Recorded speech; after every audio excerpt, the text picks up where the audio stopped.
Hello, everyone, and welcome to the You Are Mark on the World show. I'm your host, Devin Thorpe, and our guest today is Brad Jamison, the founder of Good Citizen.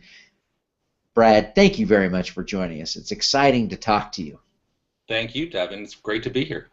You've got a real passion for volunteerism and service and doing good in the world. Where does that come from?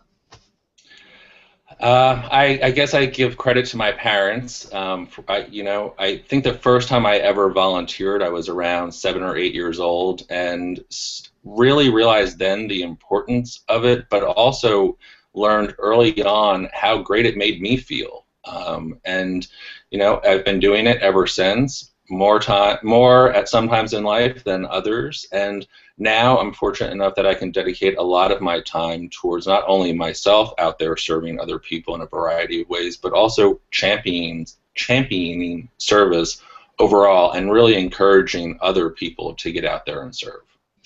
And that's what Good Citizen is, really. That's your vehicle for encouraging people to get more actively involved in their community and in changing the world, right?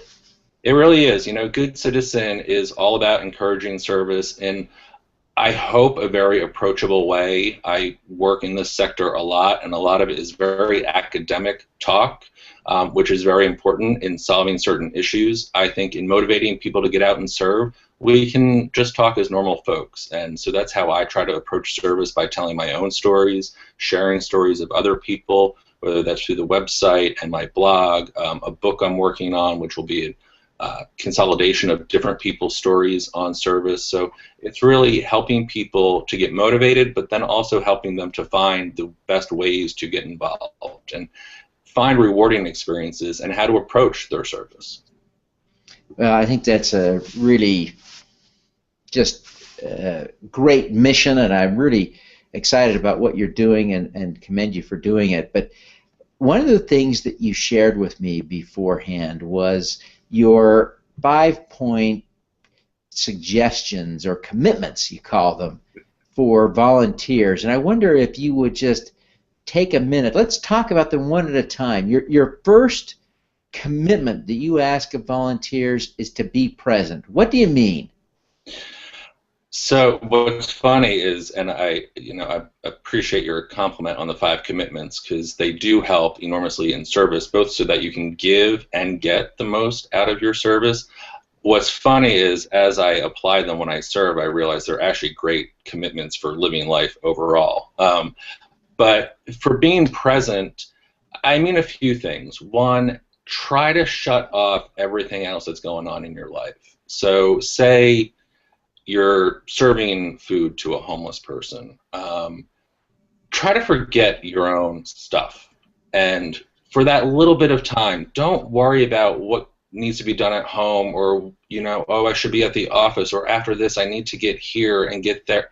Just try to shut it off. And I know it's easier said than done. It is probably the commitment I struggle most with. I am of that generation where we're born to multitask, and my mind is always in a million places. But I find that if I'm able to really focus and be in the moment, that one, I'm really truly able to offer the best I have, but I'm also then open to receiving the gifts that are surrounding me. Another, and perhaps more challenging for some folks, a part of being present, is turning off the electronics. Leave them in the car, leave them at home. I know everyone wants to tweet and Facebook about every moment of their life. Don't do it when you're serving. Be in that moment. If you're stopping to take pictures or stopping to tell everyone, around, all of your followers, what you're out there doing, you're missing what you're actually doing. So if you want to tweet about it, and I encourage you, because I do think that sharing your own stories of service does inspire other people, do it beforehand, do it afterwards, take a picture at the end and say, had a great day building a playground, whatever it is, and tweet it at the end. Don't do it the whole time. Don't take a phone call in the middle of a service project. And people will hear that and say, oh, but I have to be on call. I have served side by side with heads of major corporations who are able to take 2 hours and not be disturbed, and they're running some of the largest companies in the world. If they can do it, we can all unplug a little bit. We can all do it. That's great. Now, number 2 on your list is check your ego at the door. Now, I'm such an arrogant putz. That really kind of got me. Why do you think it's so important to check your ego at the door? Because all the things, I'll say, that feed the ego, so title, status, who you know, where you live, what you do for a living, none of it matters. None of it really matters at the end of any day. But when you're out there rolling up your sleeves and helping someone else, it doesn't matter. You're there as a human being, not as the president or as an assistant or as, you know, whatever it is.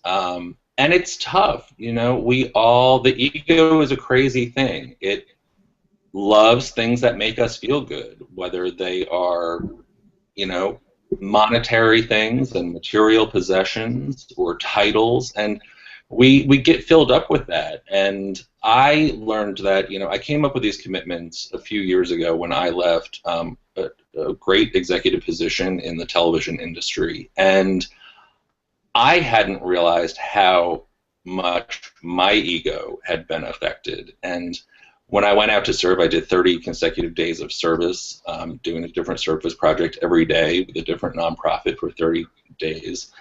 And I had to let it go. And once I did, what was so great is it freed me. I got to show up as Brad.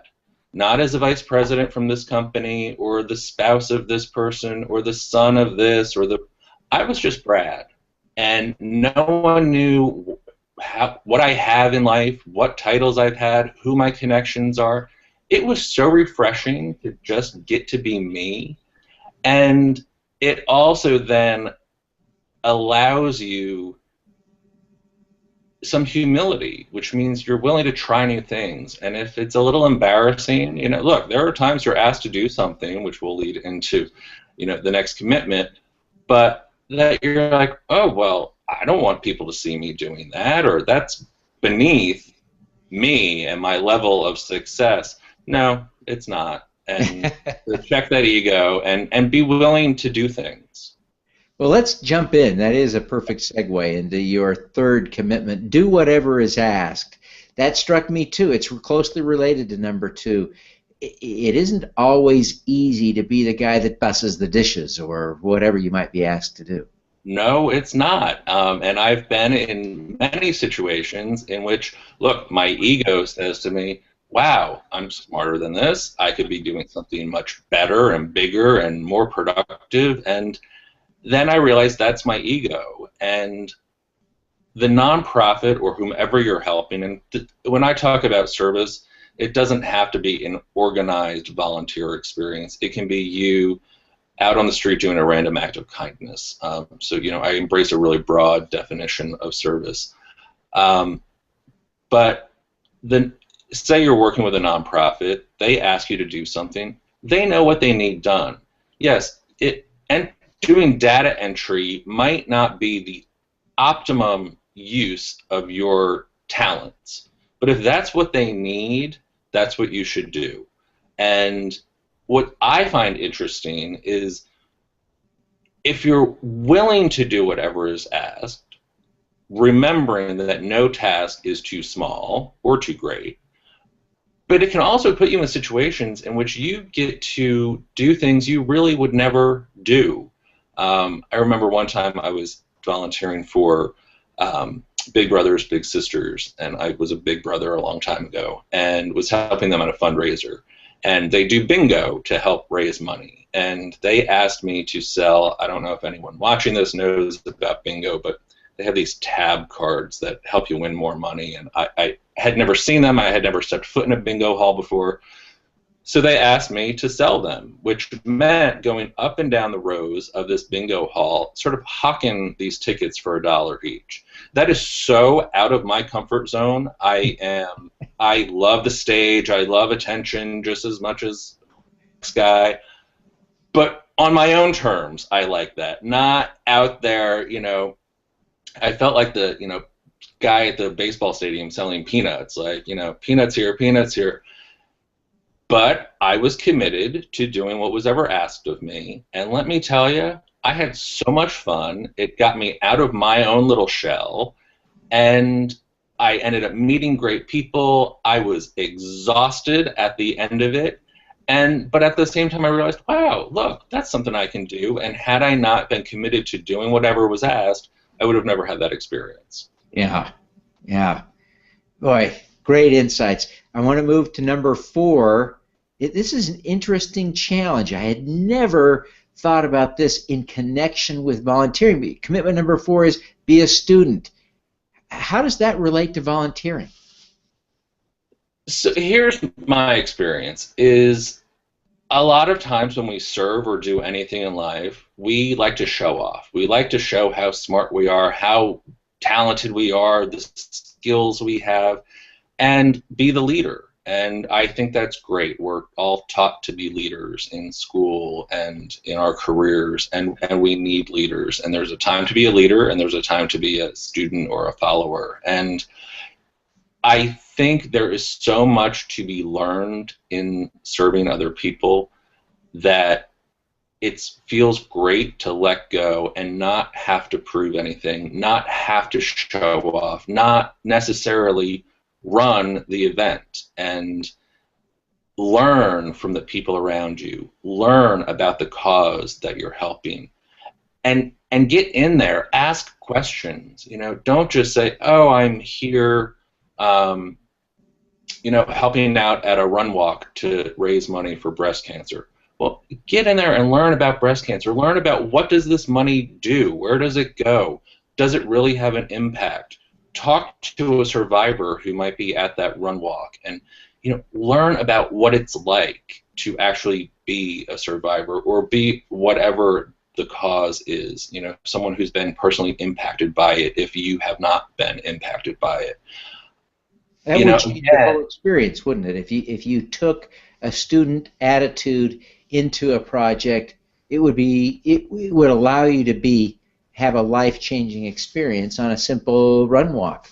Yeah, it does change it. It changes your perception, and you learn so much. And I think it's look, all these commitments tie together because our egos, again, it's hard sometimes to admit what we don't know. We like to know everything, pretend we know everything, and I do.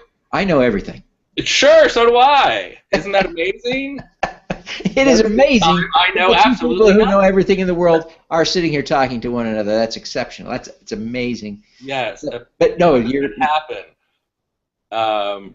So commitment number 5. Yeah. Focus on the good. Is that necessary? What's the point of focus on the good? I think there's a few reasons why it's important. People ask me frequently in the service I've done, and a lot of times when you serve, you're put in really uncomfortable situations. You see a lot that is not nice to see. It's important to see because you shouldn't think that everything in life is perfect and rosy. But it can be tough to see. It's tough to see someone who's hungry. It's tough to see a veteran who's not being taken care of. It's tough to see a child in a children's hospital hooked up to machines. And it's tough stuff. So I think you have a choice. So in the example of the kid in the hospital, you can look at those machines and feel sorry for this kid and get hung up on that, or you can shift your focus to the good. And that good is several things. One, it's the mere energy that's going between you and that child. That's a positive thing. That is more important than those machines in that moment. Focus on the human connection. I'm not saying you can ignore the machine in the room, but if that's what you focus on, you're missing the whole point. And often what you'll realize, and again, this ties to number 4, being a student, is if you're willing to focus on the good, you're going to learn something. So again, if it's a sick child, I have learned more from people suffering from illnesses or the plight of their own life, um, because they generally have the best attitudes in the world. They, a sick kid, they're a kid. That's what you should see. They're a kid just like any other kid. Yes, they want to feel better, but they also just want to laugh. They want to feel important, just like all of us. And if that's what you can experience with someone, that's amazing. And my biggest tip there is realize that when you're in service, you are not necessarily there to solve the issue. You're there to make it a little bit better for that person. That's your job. In the kid example, you're not necessarily a doctor. You can't cure what's wrong with that kid, but you sure can make 5, 10 minutes, an hour, whatever it is, a whole lot better for them. So don't take on their suffering. Share with them humanity and love and compassion and empathy, and take that with you. Take with you how filled up you feel when you walk out of that room. And it takes practice. I have been in certain service situations that it has taken me a couple days to get over it. So it's not an easy thing to do, and I am one of those people. I empathize a lot with a lot of people, and I hate to see suffering. But when I realize, you know what, I can't. Just the other day, I gave a couple bucks to someone on the street near my home, and at first I wasn't going to because I'm not always a fan of that, and he was such a kind man, and I had a couple singles in my pocket, and I gave it to him, and on my walk back home, I thought, wow, what more could I do, or how do I solve homelessness? And I realized in that moment, you know what? I did what I could do in that moment. I gave him enough money to go grab a cup of coffee and something small to snack on, and that's all I could do. And that felt great. He could not have been more appreciative. So, it was a win for both of us, and I really tried to focus on the good of that situation. Yeah.